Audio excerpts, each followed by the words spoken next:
नमस्कार, आदाब। मैं अनूप सोनी क्राइम पेट्रोल सतर्क के ब्लैक हेडलाइंस अध्याय के आज के एपिसोड में आप सबका स्वागत करता हूं।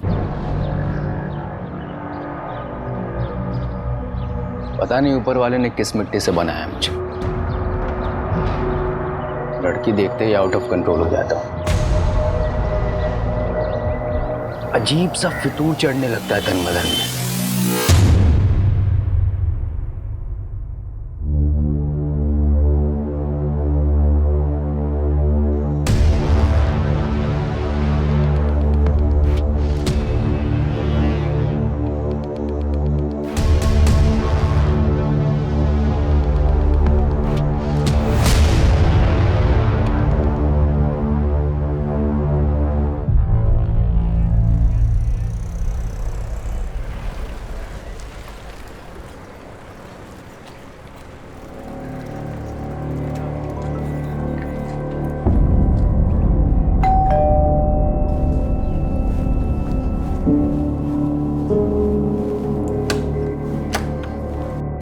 आ गई बेटा।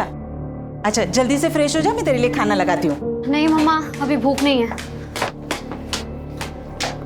दीप्ति बेटा, क्या हुआ? बहुत परेशान दिख रही है। कुछ नहीं पापा, बस थोड़ा सा थक गई हूँ।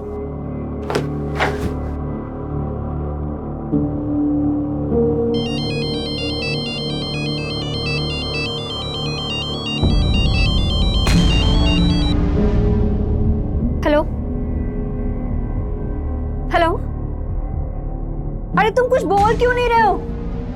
देखो, तुम जो कोई भी हो ना, ये हरकतें करना बंद कर दो, वरना बिल्कुल अच्छा नहीं होगा।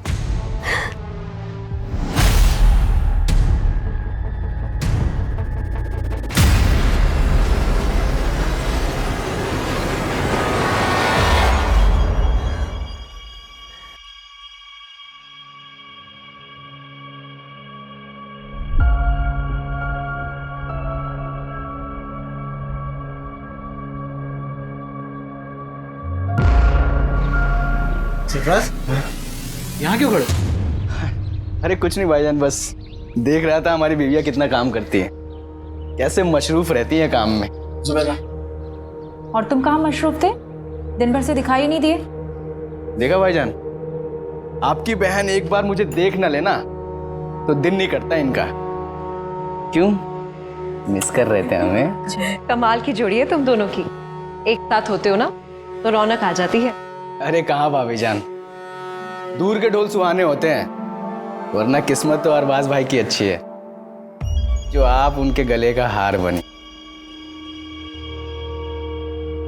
हमारी किस्मत में तो कांटे लगे हैं बस। अच्छा, बहुत चुपती हूँ ना मैं, भी बताती हूँ। आयशा, ये क्या कर रही हो? बहुत चुपती हूँ ना मैं। रुको रुको, अरे आयशा, आयशा, ये क्या कर रही तुम? आयशा, ये बाहर निकलो। सरप्राइज बच्चों की तरह। सॉरी भाभी, देखा तेरी मस्ती में भाभी के कपड़े खराब हो गए। तुम्हारे घर? अरे कोई बात नहीं, मैं चेंज करके आती हूँ।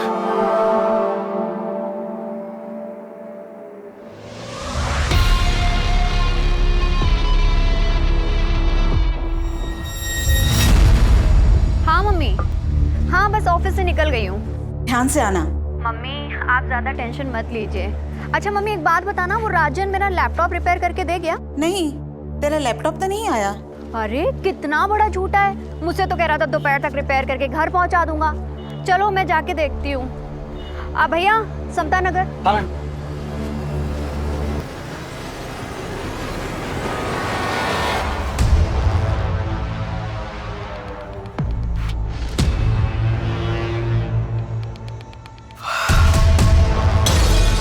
सरफराज, हाँ? इतनी रात में क्या कर रहा है? कुछ भी नहीं, नींद नहीं आ रही थी तो पुरानी यादें ताज़ा कर रहा था। पुरानी यादें लैपटॉप में? आयशा ये क्या कर रही हो तुम? मैं शादी की वीडियो देख रहा था यार अपनी। आज तो हमारी शादी की वीडियो देख रहे थे ना, मैं भी देखती हूँ। तुम बिल्कुल ही पीछे पड़ जाती हो। शादी का वीडियो देख रहे थे या किसी की सुहागरात? कुछ भी। हाँ, अच्छा, ये सब बोल के मूड बनाया जा रहा है ना, फैमिली प्लानिंग है ना। छोड़ो सरप्राइज। जब भी तुम्हारे पास आने की कोशिश करता हो तुम दूर कर देती हो मुझे। क्यों? मां नहीं बनना है या फिर बोर हो गई हो तुम मुझसे? तुम ना एकदम टू मच हो। चलो जल्दी से स्माइल दो। चलिए फिर।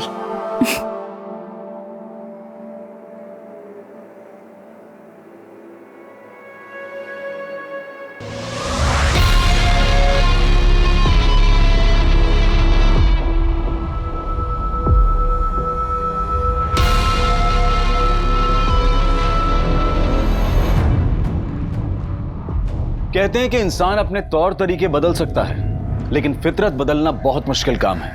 और अगर फितरत बुरी हो तो उसके फितूर और भी खौफनाक होते हैं। और ऐसे फितूर में जीने वाले कभी पीछे मुड़कर नहीं देखते, जबकि आगे सिर्फ तबाही होती है। और ऐसी ही तबाही सरफराज का भी इंतजार कर रही थी।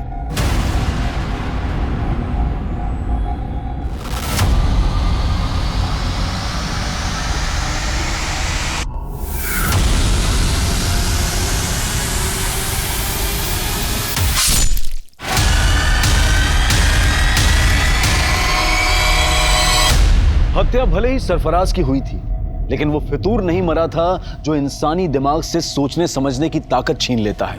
मरने वाला सरफराज भले ही बदनाम था, लेकिन मारने वाला एक अरसे तक गुमनाम था। ये एक ऐसा मर्डर केस था जिसको हेडलाइन तब मिली जब एक और इंसानी फितूर गुनाह के पांव पसार रहा था।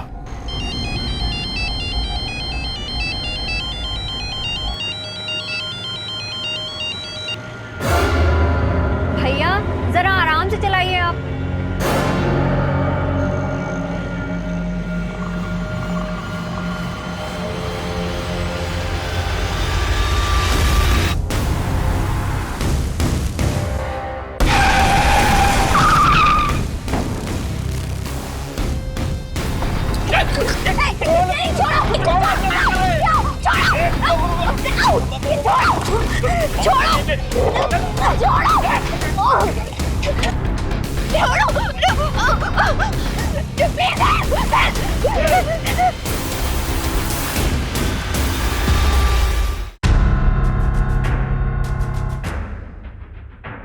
कुछ पता चला दीप्ति का? नहीं, वो राजन की दुकान पर अपना लैपटॉप लेने नहीं पहुंची और उसके ऑफिस वालों से भी कुछ पता नहीं चल रहा।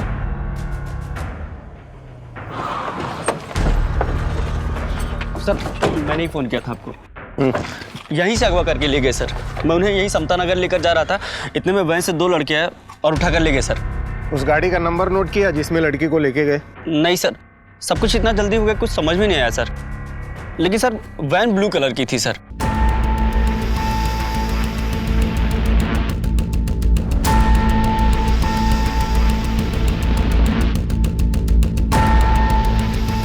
दीप्ति किडनैपिंग केस देखते ही देखते इतना बड़ा बन गया था कि केस तुरंत क्राइम ब्रांच को सौंप दिया गया।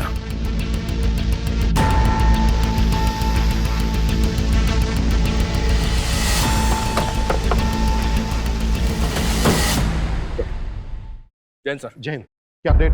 सर बोरीवली कॉम्प्लेक्स से किडनैपिंग स्पॉट तक उस ऑटो का ट्रेल चेक किया। जहां जहां सीसीटीवी मिला वहां उस ऑटो के पीछे वैसी कोई ब्लू बैंड नहीं दिखे सर।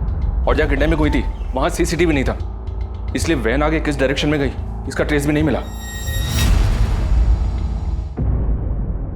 किडनैपिंग हुए 16 घंटे हो गए, पता नहीं इस वक्त लड़की किस हाल में होगी। और तुम कह रहे हो कि कुछ भी ट्रेस नहीं हुआ है? वो वैन जरूर किडनैपिंग स्पॉट से जंगल की तरफ गई होगी, उस डायरेक्शन में चेक किया? जी हाँ सर, वहां पूरी रात पेट्रोलिंग हुई है और उस पैच में कहीं सीसीटीवी नहीं सर। और ज्यादातर स्ट्रीट लाइट्स खराब पड़े। मैं मानता हूं क्रिमिनल्स इन बातों का फायदा उठाते हैं, लेकिन हम ये एक्सक्यूज नहीं दे सकते। पता है ना मीडिया में कितना बवाल हो रहा है। सर जिस लड़की की किडनैपिंग हुई थी उसकी पहचान पता चल गई है। कल देर रात एक दीप्ति नाम की लड़की की मिसिंग कंप्लेंट फाइल हुई थी और ये दीप्ति उसी एरिया में रहती है जहां से किडनैपिंग हुई थी। सर मैंने ऑटो वाले को इस लड़की की फोटो दिखाई तो उसने कहा कि वही लड़की है जो उसके ऑटो से किडनैप हुई थी।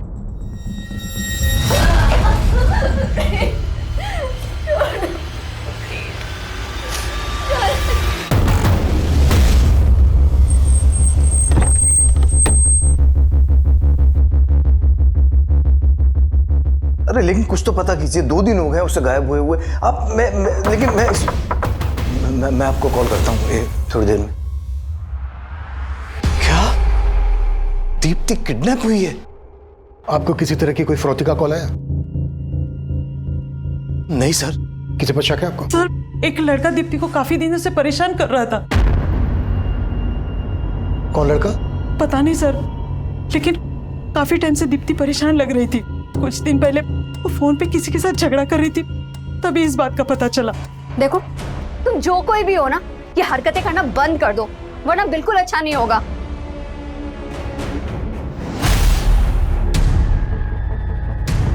क्या बात है बेटा, किससे बात कर रही थी? मालूम नहीं मम्मा कौन है, आए दिन मुझे ब्लैंक कॉल करता रहता है, और आजकल तो मेरा पीछा करना भी शुरू कर दिया है। और मम्मा आज तो उसने हद ही कर दी, मतलब इतना सब कुछ दीप्ति के साथ हो रहा था, तो आप लोगों ने पुलिस कंप्लेन क्यों नहीं की? यही गलती हो गई सर, पता नहीं था कि दीप्ति के साथ।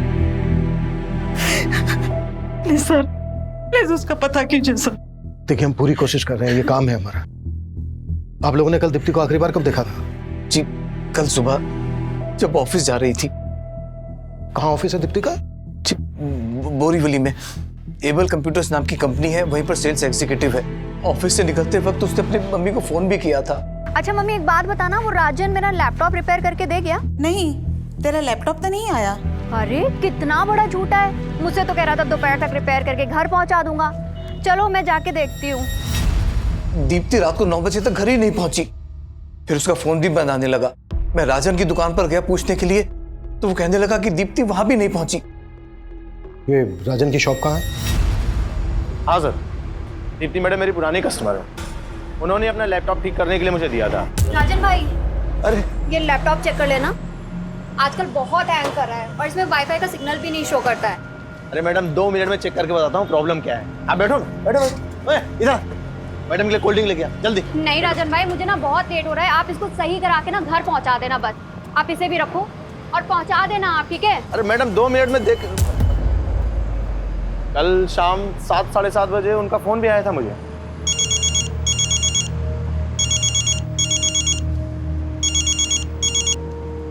दीप्ति मैडम, मैं आपको ही फोन करने वाला था। राजन भाई, लैपटॉप रिपेयर हुआ या नहीं हुआ? हाँ बिल्कुल रिपेयर हो गया है, लेकिन मैं पहुंचा नहीं पाया। आप दुकान पे आके ले जा सकती हैं? चलो ठीक है, फिर मैं ही आकर ले जाती हूँ। लेकिन फिर वो आई नहीं। रात में उनके पापा आए थे, दीप्ति को लेके काफी परेशान थे। दीप्ति की किडनैपिंग तो यहाँ पास में ही हुई थी, तुम्हें इस बारे में कुछ पता नहीं चला? नहीं सर, मुझे तो आज सुबह ही पता चला इस बारे में। दीप्ति ने इसको बताया था कि वो इसकी शॉप पर आ रही है और किडनैप हो गई। इसकी बैकग्राउंड चेक करो और पता करो कि इससे कनेक्टेड किसी आदमी के पास ब्लू कलर की वैन है क्या, जिसमें दीप्ति किडनैप हुई।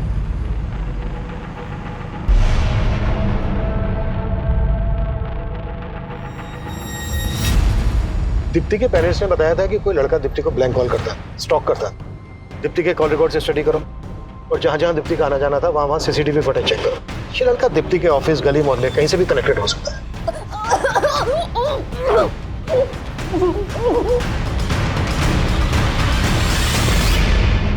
अरे भाई साहब, कमाल करते हैं आप भी।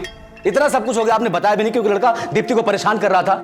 अब इतने गैर और इतने पराये हो गए हैं हम। बस जय, अभी ये सब बात करने की हालत में नहीं है हम लोग। अरे भाई साहब, हम समझ सकते हैं, लेकिन हम ऐसे हाथ पे हाथ रख के नहीं बैठ सकते। भाई साहब कुछ तो बताइए आप, ताकि हम जाके दीप्ति के बारे में कुछ तो मालूम करें, उसे ढूंढे जाके कम से कम।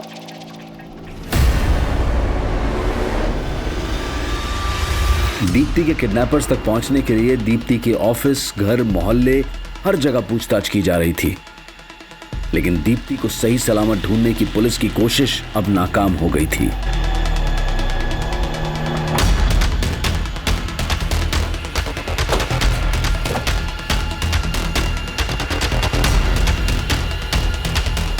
हटो हटो।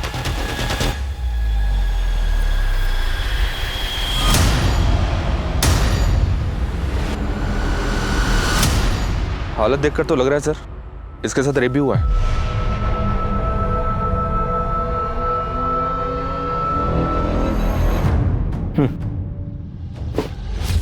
ये जगह किडनैपिंग लोकेशन से 7-8 किलोमीटर दूर है। आसपास पता करो, शायद किसी से उस ब्लू कलर की वैन के बारे में पता चल जाए जिसमें दीप्ति किडनैप हुई थी। Okay sir.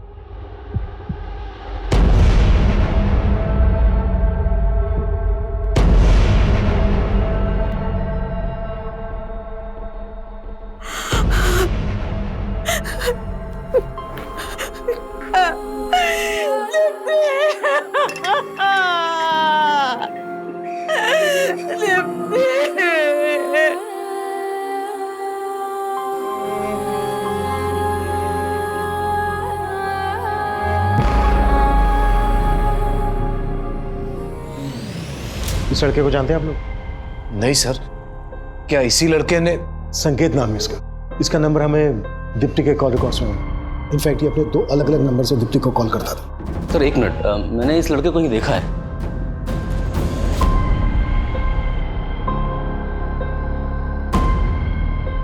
हाँ सर, इस लड़के को मैंने दीप्ति के साथ देखा था। दीप्ति बहुत गुस्से में लग रही थी। जब मैं वहां पहुंचा तो लड़का चला गया वहां से। दीप्ति, क्या हुआ? निकलो यहाँ से तुम। कौन था ये? दीप्ति ने तो कुछ नहीं बताया। हो सकता है कि ये वही लड़का हो जो उसको स्टॉक कर रहा था। जब इस लड़के को दीप्ति के साथ देखा था आपने, कब की बात है? काफी समय पहले थी। कहाँ देखा था? दीप्ति के ऑफिस के बाहर। सर मैंने कुछ नहीं किया दीप्ति के साथ, वो मेरी अच्छी दोस्त थी इसलिए फ़ोन करता था उसको। वो भी 2 नंबर से स्टॉक करता था उसको, पीछा करता था उसका? नहीं सर, मैं उसको स्टॉक क्यों करूंगा सर, वो मेरी बहुत अच्छी दोस्त थी, बल्कि मैं तो उसके साथ शादी भी करना चाहता था। अच्छा, तो बात यहाँ तक पहुँच गई थी? सर मैं झूठ नहीं बोलूंगा, मैं जिस कंपनी में जॉब करता हूँ उनको दीप्ति की कंपनी कंप्यूटर सप्लाई करती है, इस वजह से हमारी फ़ोन पर बातें होती थी। उसके बाद हम दोनों एक दूसरे को पसंद भी करते थे। ये लो। Thank you. यार दीप्ति, तुम इतनी इंटेलिजेंट हो, MBA भी किया हुआ है तुमने, ये कंपनी में क्यों फंसी हो? तुम्हें तो बहुत अच्छे जॉब ऑफर्स मिल सकते हैं। फंसी नहीं हूँ संकेत, मैं ना बस सही मौके का इंतजार कर रही हूँ। सही मौका मिलते ही मैं सीधा अब्रॉड। सच में? और जॉब के अलावा क्या सोचा है तुमने? मतलब? मुझे नहीं पता कि तुम कैसे रिएक्ट करोगी, but I really like you. क्या तुम भी मुझसे? सर पसंद तो वो भी मुझे करती थी, पर सर दीप्ति शादी करने के लिए तैयार ही नहीं थी। संकेत, मैंने तुम्हें कितनी बार बोला है कि मैं शादी के लिए अभी प्रिपेयर नहीं हूँ। यार दीप्ति, तुम सिर्फ अपने बारे में सोच रही हो। क्या तुम मुझसे प्यार नहीं करती? यार बार बार वही सवाल। मैंने बोल दिया, अब मुझे इस टॉपिक पर कोई बात नहीं करनी है संकेत। सर उसके बाद तो उसने मेरा फोन उठाना ही बंद कर दिया, इसलिए मैंने दूसरा नंबर लिया था और उसको कॉल करता था मैं। हेलो, अरे तुम कुछ बोल क्यों नहीं रहे हो? सर 1-2 बार उसने फोन उठाया, लेकिन मैं बात करने की हिम्मत जुटा नहीं पाया, और जब बात करने की कोशिश की तो वो और ज्यादा नाराज हो गई थी। हेलो दीप्ति, कैसी हो तुम? तुम मुझे इतने दिनों से ब्लैंक कॉल कर रहे हो? नहीं दीप्ति, मैं तो बस तुम्हें। बस करो, तुम्हारी फितरत ना मैं बहुत अच्छी तरीके से जानती हूँ, और अब मुझे दोबारा फोन मत करना। सर मैं तो बस उसको एक बार मिलना चाहता था, लेकिन उसका कोई जवाब ही नहीं आया। वो जब तेरी ये समझ में आया कि वो तुझे अवॉइड कर रही है तो ये बात तेरे से बर्दाश्त नहीं हुई, इसलिए तूने दीप्ति को किडनैप किया और उसके बाद उसका रेप किया और मर्डर कर दी। सर क्या बात कर रहे हैं आप? मैं सच बोल रहा हूँ, मैंने उसके साथ कुछ भी नहीं किया, मैं कसम खाता हूँ। जब तुमने उस लड़के को दीप्ति से झगड़ते हुए देखा तब मुझे क्यों नहीं बताया? उस दिन तो बड़ी बड़ी बातें कर रहे थे, अब मुझसे ही पूछ रहे हो कि लड़का कौन है? अरे भाई साहब, अगर तब बता देते ना तो बड़ी मुसीबत हो जाती। अच्छा ठीक है, आज बता रहे हैं तो क्या आप सुन रहे हैं? क्या कहना क्या चाहते हो तुम? बस आप कहना ये चाह रहे हैं कि आप दीप्ति को अच्छी तरह से जानते थे, वो कैसी थी। अगर तब बोलते ना तो कहते कि मेरी लाइफ में ताक झांक कर रहे हो। देख लिया ना आपने, आप लोगों से कितना छुपाती थी वो। खबरदार जो मेरी बेटी के बारे में कुछ बोला तो वो अब नहीं रही है। और नहीं भाभी जी, मेरे कहने का मतलब ऐसा नहीं था। तुम्हारा सब मतलब समझती हूँ मैं। मुझे ये बताओ कि तुम दीप्ति के ऑफिस के पास क्या करने गए थे? सर दीप्ति की पोस्टमार्टम रिपोर्ट के मुताबिक पहले दीप्ति को ड्रग्स देकर बेहोश किया गया, फिर उसका रेप किया गया। ये तो दीप्ति की लाश देखकर लग ही रहा था। Cause of death suffocation.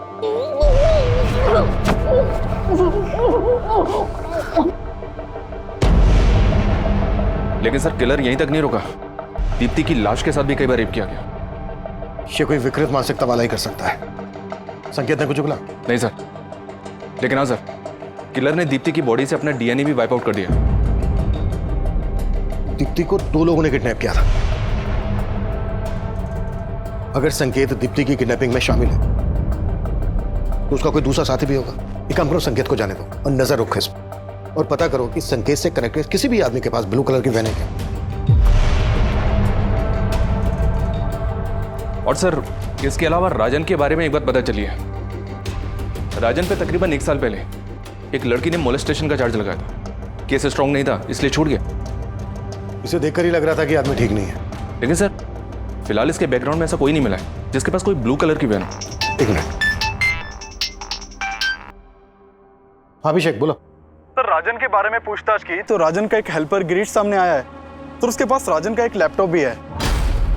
Sir ये राजन भाई का लैपटॉप है जिसमें राजन भाई ने वो लड़कियों की गंदी गंदी तस्वीरें रखी है सर।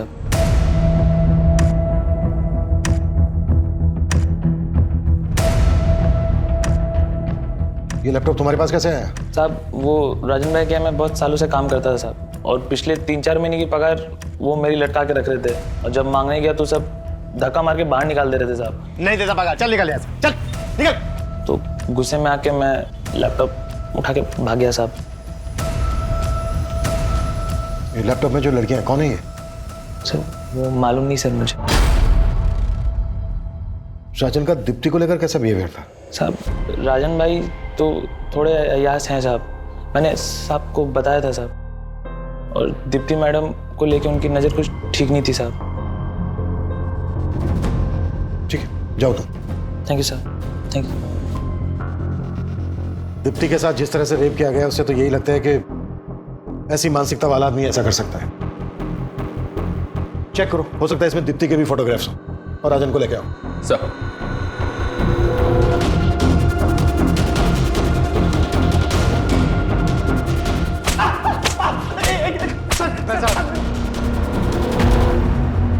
दीप्ति ने आखिरी कॉल तुझे किया था, और सीधे सीधे बोल, दीप्ति के रेप और मर्डर में तेरे साथ दूसरा कौन शामिल था? सर मैंने कुछ नहीं किया है, आपको जरूर कोई गलतफहमी हो रही होगी। तेरे लैपटॉप में जो न्यूड पिक्चर्स हैं किन लड़कियों की हैं? मेरे लैपटॉप में? मेरा कौन सा लैपटॉप? अरे वही लैपटॉप जो गिरीश तेरी दुकान से लेके भागा था। हाँ सर, गिरीश मेरी दुकान से लैपटॉप लेकर भागा था, लेकिन सर वो लैपटॉप मेरा नहीं है, वो तो एक लड़का मेरी दुकान पे मुझे बेच के गया था। अच्छा, तो कहानी सोच क्या है? सर मैं सच बोल रहा हूँ, एक दिन एक लड़का उस लैपटॉप को लेकर मेरी दुकान पे आया था और मुझे बेच के गया था।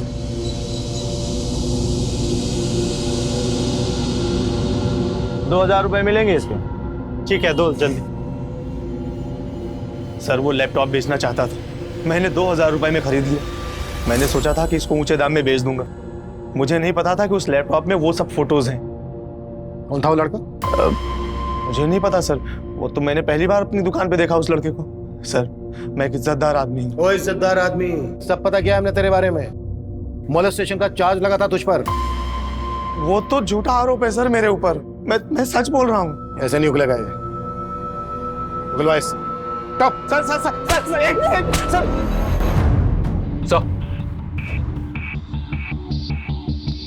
सर मैंने लैपटॉप चेक किया, पर इसमें दीप्ति की कोई फोटो नहीं मिली।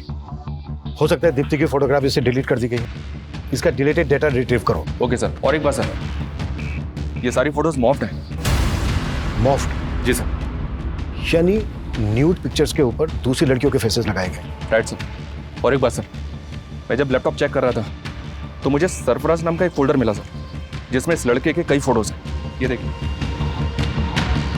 लैपटॉप से ज़्यादा कुछ तो पता नहीं चला सर, लेकिन जब मैंने लैपटॉप के सीरियल नंबर से इसके बायर का पता किया तो पता चला कि कुरला के रहने वाले सरफराज ने लैपटॉप खरीदा है सर। और ये देखिए सर, लैपटॉप पे भी एस लगा है। हो सकता है सर लैपटॉप खरीदने वाला सरफराज और फोल्डर के अंदर जिसके फोटो हैं वो सरफराज, ये दोनों एक ही हैं।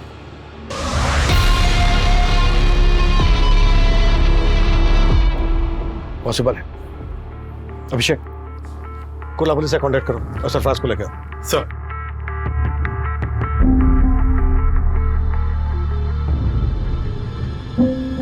आयशा चलो घर में गरम चाय। सॉरी।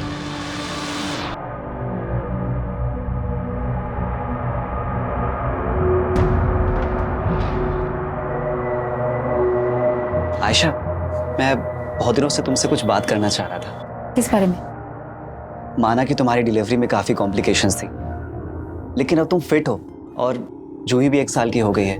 आयशा तुम वही बिजनेस फिर से शुरू क्यों नहीं कर देती जो तुम जुबैदा भाभी के साथ करती थी? नहीं वसीम, अब हालात बहुत बदल गए हैं। मुझे नहीं लगता कि जुबैदा भाभी दोबारा वो काम शुरू करना चाहेंगी। तो तुम क्यों शुरू नहीं कर देती? क्यों? मेरा और जूही का खर्च चलाना मुश्किल हो रहा है क्या? आयशा मैंने तुम्हारी हर मुश्किल को आसान किया है और तुम मेरे लिए मुश्किल नहीं बन सकती। और जूही, उसका नाम नहीं लिया तुमने। क्यों? वो सरफराज का खून है इसलिए?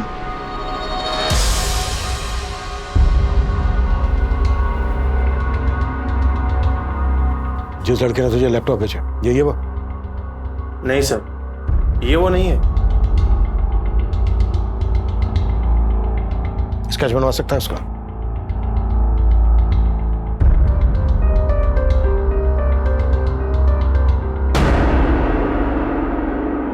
हाँ, वो लड़का कुछ कुछ ऐसा ही दिखता था। 2000 रुपए मिलेंगे इसके। ठीक है, दो। दीप्ति का जहां जहां आना जाना था वहां की मैंने सीसीटीवी फुटेज चेक करने के लिए बोला था। क्या अपडेट है उसका? सर हमने दीप्ति के फोन के लोकेशन के हिसाब से ऐसे कई एरियाज की फुटेज निकलवाई है, लेकिन सर फुटेज काफी ज्यादा है। फुटेज ज्यादा है तो ज्यादा आदमी लगाओ चेक करने के लिए। फुटेज में जहां जहां दीप्ति स्पॉट हुई है वहां पर उसको स्टॉक करने वाला भी हो सकता है, और वो संकेत, राजन, सरफराज कोई भी हो सकता है, या फिर ये स्केच वाला भी हो सकता है, जिसका पता लगाना है। जी सर। दीप्ति की हत्या हुए अब 10 दिन बीत चुके थे, लेकिन दीप्ति के हत्यारे की तलाश में अब पुलिस को सरफराज से जुड़े ऐसे राज पता चलने वाले थे जो इस केस को और भी उलझा देने वाले थे। सर मैंने कुर्ला पुलिस से कांटेक्ट किया तो मालूम चला कि सरफराज पिछले 1.5 साल से लापता है। लापता है?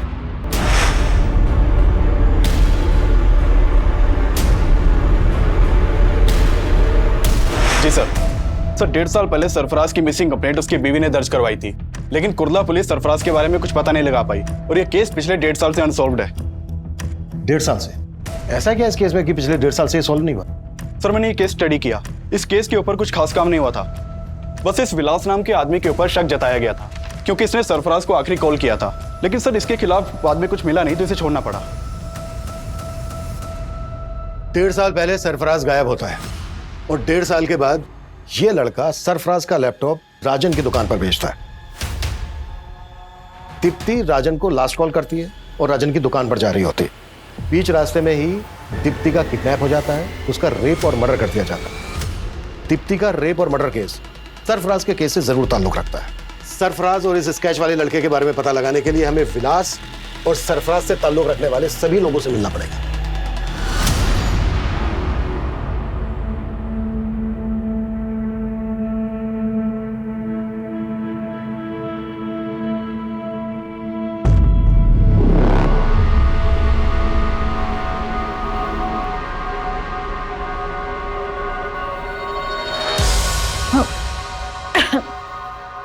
क्या हुआ ऐशा? कुछ नहीं।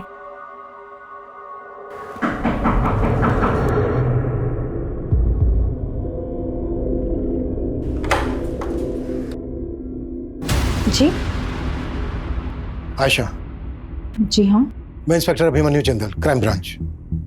हमें आपके पति सरफराज के बारे में आपसे कुछ बात करनी है। सरफराज? पूरे 1.5 साल बाद सरफराज के बारे में? पूछिए, क्या पूछना है? हमें आपके पति सरफराज का लैपटॉप मिला है। सरफराज का लैपटॉप? कहाँ? और सरफराज? ढूंढ रहे हैं उसे। दरअसल सरफराज का लैपटॉप दहीसर में दुकान पर बेचा गया और जिसने बेचा तो ये लड़का है। आप जानती हैं इसको? नहीं। सरफराज के लैपटॉप में हमें कुछ लड़कियों के फोटोग्राफ्स मिले हैं। उनके फेसेस कुछ न्यूड पिक्चर्स के साथ मॉर्फ किए गए। दहीसर के जिस एरिया में सरफराज का लैपटॉप बेचा गया, रिसेंटली उसी एरिया में दीप्ति नाम की लड़की का रेप और मर्डर किया गया। जानती हैं आप दीप्ति को? कभी आपने देखा था सरफराज के साथ इसे? जी नहीं, मैं इस लड़की को नहीं जानती, लेकिन मैं इतना ज़रूर जानती हूँ कि सरफराज के लैपटॉप में बहुत सारी लड़कियों के फोटोग्राफ्स थे, लेकिन मैंने कभी किसी लड़की के न्यूड फोटोग्राफ्स नहीं देखे।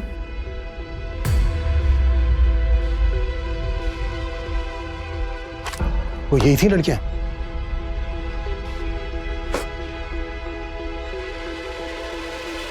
नहीं, मैं इनमें से किसी को नहीं जानती, लेकिन हाँ, सरफराज से ज़रूर जानना चाहती थी कि ये लड़कियां कौन थी। कौन है ये लड़कियां? और इनके फोटोग्राफ्स तुम्हारे लैपटॉप में क्या कर रहे हैं सरफराज? अच्छा, इसीलिए तुम उस दिन अपना लैपटॉप मुझे नहीं दे रहे थे, है ना? चुप क्यों हो? बोलो सरफराज। मेरा पास्ट। तुमसे शादी करने से पहले ये सारी लड़कियां मेरी लाइफ में आई थी एक एक करके, और मैं सबसे प्यार करता था। फिर मुझसे शादी क्यों की? क्योंकि मैं इन सबके प्यार में नाकाम हो चुका था। मैं नहीं चाहता कि हमारा रिश्ता नाकाम हो। इतना सब जानते हुए भी मैंने सरफराज को माफ कर दी, लेकिन वो भरोसे के लायक ही नहीं था। एक दिन वही हमें छोड़कर चला गया। लेकिन सरफराज की मिसिंग कंप्लेंट लिखवाते वक्त ये बातें तो आपने बताई नहीं थी। क्योंकि मुझे उम्मीद थी कि एक दिन वो लौटकर जरूर आएगा। मेरे पेट में उसका बच्चा था, लेकिन ना तो उसे मेरी परवाह थी, न ही अपने बच्चे की। अगर वसीम ना होते, ना तो आज मैं जिंदा होती, ना ही मेरी बच्ची। वसीम? आप ही वसीम हैं? जी सर, मैं वसीम, सरफराज का दोस्त। और अब हम पति पत्नी। हाँ सर, आज से 1.5 साल पहले से मैं सरफराज के कांटेक्ट में था सर। वो एक ब्रोकर था और मुझे एक प्लॉट की तलाश थी सर, और इसलिए मैं उससे मिला था। और ये बात सर मैंने कुर्ला पुलिस को भी बताई थी। लेकिन 1.5 साल बाद अब हमें पता चला है कि इस आदमी ने सरफराज का लैपटॉप दहीसर में बेचा था। क्या उस दौरान कभी इस आदमी को सरफराज के साथ देखा था? नहीं सर, सर मुझे ध्यान में नहीं है। शायद कभी देखा होगा सरफराज के साथ में। इसका नाम सरफराज है, ये 1.5 साल से लापता है। क्या इसको जानते हैं आप लोग? कभी दीप्ति के साथ देखा हो इसको?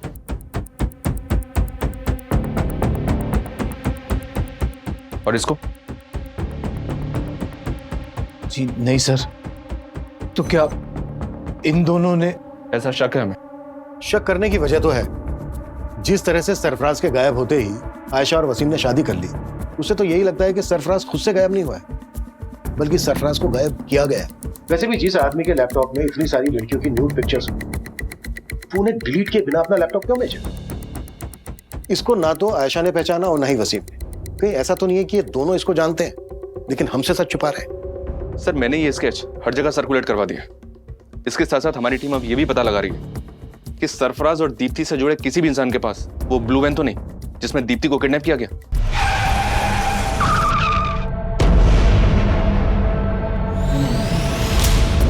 सरफराज के लैपटॉप में जितनी भी लड़कियों के फोटोग्राफ्स हैं, हमें उन सबकी पहचान पता करनी होगी। आशा का कहना है कि इन सभी लड़कियों के साथ सरफराज का अफेयर था। अगर ये सच है तो पॉसिबल है दीप्ति भी सरफराज का पास्ट हो। लैपटॉप का डिलीटेड डेटा रिट्रीव हुआ?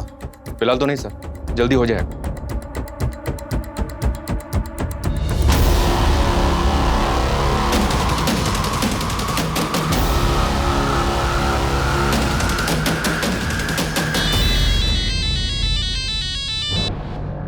हेलो भाभी जान, कैसी हैं आप? आयशा, तू? लगता है अब तो आपने मेरा नंबर भी डिलीट कर दिया अपने मोबाइल से। अरे नहीं, वो फोन बदल दिया है। बदल तो बहुत कुछ गया है भाभी। जिंदगी हर कदम पे नया मोड़ ले लेती है। आयशा, तू ये क्या कह रही है? मैं कुछ समझी नहीं। मुझे तो लगा था आप खुद ही फोन करके बता देंगे, लेकिन कोई बात नहीं, मैं ही पूछ लेती। पुलिस को क्या बताया आपने मेरे बारे में? पुलिस? आयशा ये क्या कह रही है तू? क्यों? पुलिस सरफराज के बारे में पूछताछ करने के लिए आपके पास नहीं आई?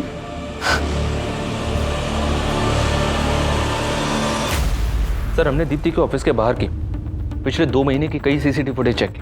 उनमें से कई फुटेज में दीप्ति संकेत के साथ दिखाई दे रही है, लेकिन सर फुटेज में संकेत दीप्ति को स्टॉक करता हुआ नहीं दिखाई दे रहा है। लेकिन दीप्ति को लगता था कि कोई लड़का उसको स्टॉक करता था, पीछा करता था उसको। बाकी की फुटेज भी चेक करो। जी सर। और एक बात है सर, दीप्ति की हत्या से 2 दिन पहले उसका चाचा उसके ऑफिस के बाहर देखा गया था। मैंने और चेक किया तो पता चला कि दीप्ति का चाचा अक्सर दीप्ति के ऑफिस वाले एरिया में जाया करता था। इसके खिलाफ मिला कुछ? अनमेरिड, जॉबलेस, फ्रस्ट्रेटेड आदमी है सर। शराब की भी लत है। कुछ साल पहले तक दीप्ति के पेरेंट्स के साथ ही रहता था। दीप्ति के फादर इसकी आदतों से परेशान थे, इसलिए इसे अलग कर दिया। जयेश घर में अपना हिस्सा मांग रहा था सर, और दीप्ति घर बेचने के खिलाफ थी। हाँ सर, ये बात सही है कि जयेश चाहता था कि मैं घर बेच दूं और उसे उसका हिस्सा दे दूं। लेकिन दीप्ति ये नहीं चाहती थी कि ये घर में गए। चाचा, आप किस मुंह से अपना हक मांग रहे हैं? दीप्ति, हम दोनों भाइयों के पीछे मुड़ने की जरूरत नहीं है तुझे। क्यों ना बोलूं? आप भूल गए जब आपको बिजनेस करना था आपने 10 लाख रुपए का लोन लिया था और आपका बिजनेस तो ठप हो गया। उसकी किस्तें किसने चुकाई? मैंने और पापा ने। तू हद से ज्यादा नहीं बोल रही है? हा? क्यों? आप भी हद में कहाँ रहते हैं? काम आपको आता नहीं है और नशा आपसे छूटता नहीं है। अपने हद में रह जयेश, वो जो बोल रही है वो सही बोल रही है। तो आपको कभी लगा नहीं कि जयेश ऐसा कुछ? सर, माना कि जयेश से हमारी बनती नहीं है, लेकिन वो ऐसा नहीं कर सकता।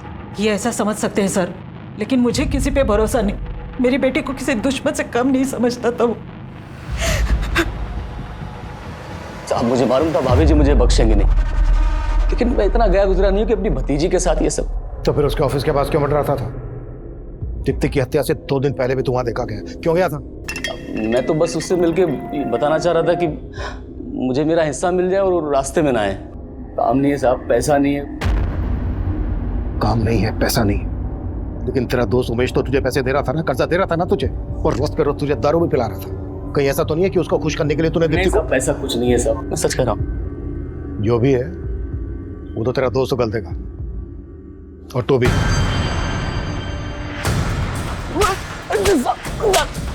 मैंने कुछ नहीं किया था सर। इस लैपटॉप का डिलीटेड डाटा रिट्रीव कर लिया गया है सर। इसमें दीप्ति के फोटोज नहीं मिले। ये देखिए, एक दूसरी लड़की के न्यूड फोटोज मिले।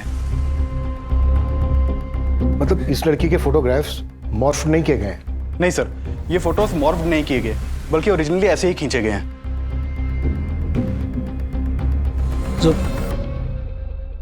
जुबैदा क्या सोच रही? आपने हमेशा अपनी बहन के बारे में सोचा, कभी उसकी जिंदगी दागदार नहीं होने दी, लेकिन मुझ पर लगा ये दाग मुझे हमेशा परेशान करता रहेगा।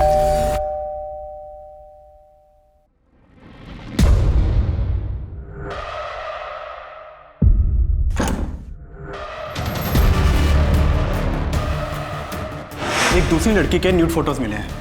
मतलब इस लड़की के फोटोग्राफ्स मॉर्फ नहीं किए गए? आप कुछ बोल क्यों नहीं रही हैं? सरफराज के लैपटॉप में आपके ये फोटो होने की कोई तो वजह होगी। वजह थी, सरफराज अय्याज था, गलती हमारी भी थी। मैंने बिना जाने बिना परखे अपनी बहन की शादी उसके साथ करवा दी, और उसके बाद उसको पड़ोस में ही घर दिलवा दिया। फिर वो मेरी बीवी पे ही ताक झांक करने लगा।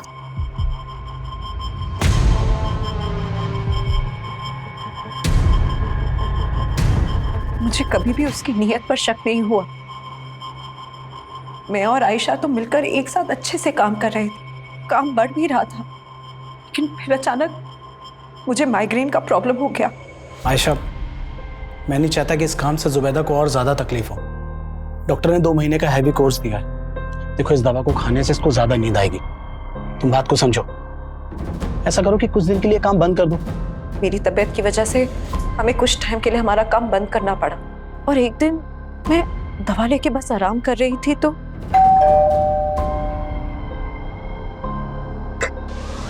हाय भाभी। क्या हुआ? आपकी तबीयत ठीक नहीं है? नहीं, वो थोड़ा सर बहुत चकरा रहा था। और अरबाज भाई कहाँ हैं? अगर आपकी तबीयत इतनी खराब थी तो मुझे बताना चाहिए था। मैं दवा के नशे में थी, और फिर अचानक न जाने कैसे मेरी आंख लग गई।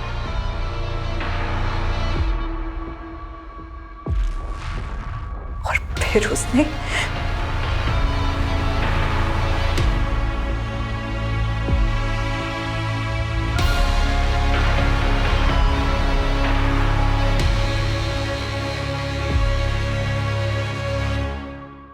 तब मुझे कुछ नहीं पता चला, लेकिन जब आँख खुली तो फिर अरबाज घर वापस आए तो मैंने उन्हें सब कुछ बता दी। मैं तो उसी वक्त पुलिस के पास जाना चाहती थी, लेकिन इन्होंने मना कर दिया। उसके बाद हम यहाँ मेरे मायके चले आए, लेकिन सरफराज ने उसके बाद मुझे ब्लैकमेल करना शुरू कर दिया। सरफराज, तुम ये सही नहीं कर रहे हो। मैं आयशा को सब कुछ बता दूंगी। तो बता दो, डरता नहीं हूं मैं। सरफराज, सरफराज, क्यों तू मेरी बहन और मेरी बीवी की जिंदगी बर्बाद कर रहा है? ठीक है, आप जैसा बोल रहे हो मैं वैसा ही करूंगा।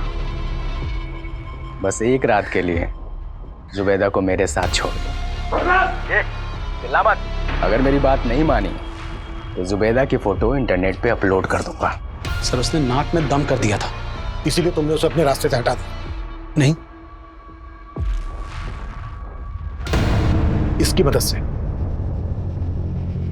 नहीं सर, हम इसे नहीं जानते सर। जुबैदा और अरबाज सस्पेक्ट नजर आ रहे थे, लेकिन सरफराज के साथ क्या हुआ होगा इसको लेकर पुलिस नतीजे तक नहीं पहुंच पा रही थी और उन्हें उस आदमी की तलाश थी जिसने सरफराज का लैपटॉप राजन को बेचा था। वहीं जुबैदा के अलावा सरफराज के लैपटॉप में कई लड़कियों के आपत्तिजनक फोटो थे और पुलिस एक एक करके हर लड़की को आइडेंटिफाई कर रही थी, लेकिन उनमें से ज्यादातर लड़कियों का कहना था कि वो सरफराज को ठीक से जानती तक नहीं थी। पुलिस के मन में बार बार ये सवाल उठ रहा था कि 1.5 साल पुराना वो केस दीप्ति के रेप और मर्डर से कैसे जुड़ा था। सर, हमने इस फुटेज को क्लोजली एग्जामिन किया तो ये देखा, एक दो जगह और ये दीप्ति के पीछे जाता हुआ देखा। शर्मा, पता करो इसके साथ दूसरा और कौन था। जी सर। सर मैंने कुछ नहीं किया था सर, मैंने क्या किया सर? सब पता चल गया है हमें। तू ही दीप्ति को स्टॉक करता था, पीछा करता था उसका, और हमने तेरे उस मैकेनिक दोस्त नरेश के बारे में भी पता लगा लिया जिसके गैरेज की ब्लू कलर की वैन में तुम दोनों ने मिलकर दीप्ति को किडनैप किया। तेरे उस मैकेनिक दोस्त ने सब कुछ उगल दिया है। बेहतर यही होगा कि तू भी उगलते। सर राजन भाई नहीं है क्या? राजन भाई तो बाहर है। अच्छा, मेरा हार्ड ड्राइव ठीक हो गया? हाँ वो हो गया ठीक मैडम। दो अच्छी लगती थी दीप्ति मुझे, दिन रात उसका चेहरा मेरे मन में घूमता रहता था, छूना चाहता था मैं उसको, पागल हो गया था मैं, पागल।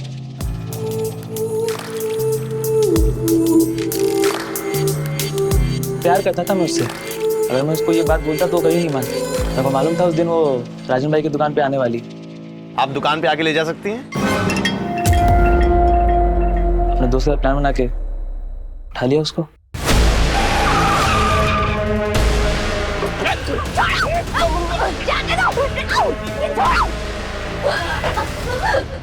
जाने दो मुझे। नहीं डरो मत दीप्ति, मैं हूं, प्यार करता हूँ दीप्ति तुमसे, शादी कर लो मुझसे, दीप्ति शादी कर लो मुझसे।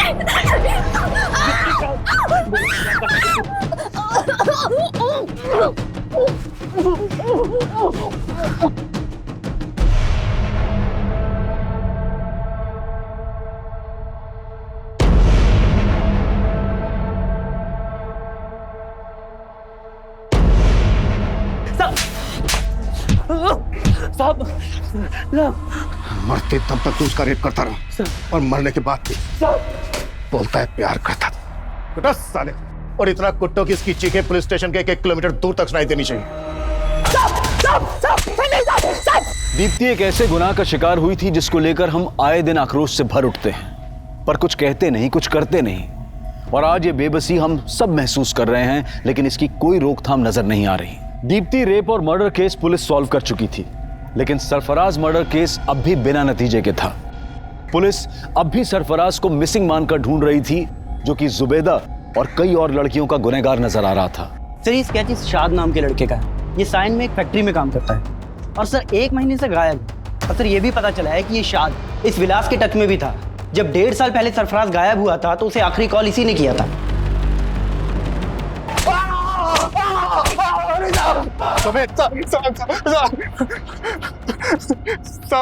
साथ मेरा दोस्त था साहब, और वो लैपटॉप मेरे स्टोर रूम में रखा हुआ था साहब। बिना पूछे मुझसे उठा के ले गया और उसे बेच दिया साहब। तो शाद इस वक्त कहाँ है? आपने उसका स्केच दिखाया था ना, मैं डर गया था साहब, मैंने उसे गांव भेज दिया। तो तूने और शाद ने मिलकर सरफराज को गायब किया था? नहीं साहब, शाद ने कुछ नहीं किया साहब। तो फिर कौन मिला हुआ था तेरे साथ? कहाँ है सरफराज? क्या किया उसके साथ?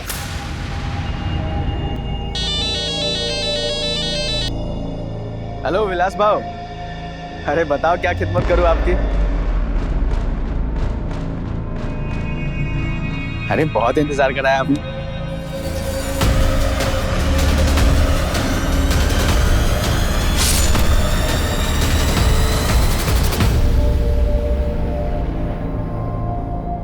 लैपटॉप निकाल ले उसका, निकाल जल्दी। फिर मैं और यूसुफ मियां ने सरफराज की बॉडी को गड्ढे में डालकर ढक दिया और सब लैपटॉप लेके घर आ गए।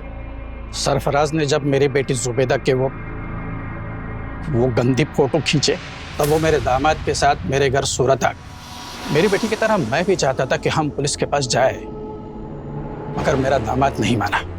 अगर हम पुलिस के पास गए तो हमारी बहन की जिंदगी बर्बाद हो जाए। अरे कैसे बातें कर रहे हैं आप? बात समझिए। अब अगर पुलिस के सामने अगर ये बात आई तो हमारी बड़ी बदनामी होगी। अभी पुलिस नहीं, मैं फिर भी खून के घुट पी के रह गया। लेकिन जब उसने मेरे बेटी के फोटो इंटरनेट पर डालने की धमकी देनी शुरू की तब मैं खुद गया उसे समझाने, उसकी मिन्नतें करने। खुदा से डर बेटा, वो फोटो डिलीट कर दे।